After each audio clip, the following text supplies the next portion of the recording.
Welcome back to the channel, and in today's video I'm going to show you guys how to install the iOS 13.6 beta without any Apple ID, a login, or a computer at all. This is all done just on your phone.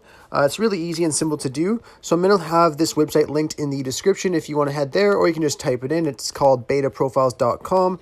Once you're on this website here, you could scroll down, and then you'll find eventually the 13.6 beta right here. So 13.6 plus iPadOS as well, beta 2. So all you have to do here is just click download, and then just give it a second to load, and it'll tell you that you have to add a configuration profile. Just click on allow, and then I'll see the profile is downloaded. So we just head over to our settings, and then it'll give us a little profile downloaded pop up here. We want to click on that, and then we can just click on install here if we want to go ahead to install it. I'm not going to upgrade to that right now, but if you wanted to go ahead and install 13.6, this is exactly how you do it. I really hope I was able to help you guys out with this video. If I was, be sure to leave a like and subscribe for more tutorials. Thanks for watching.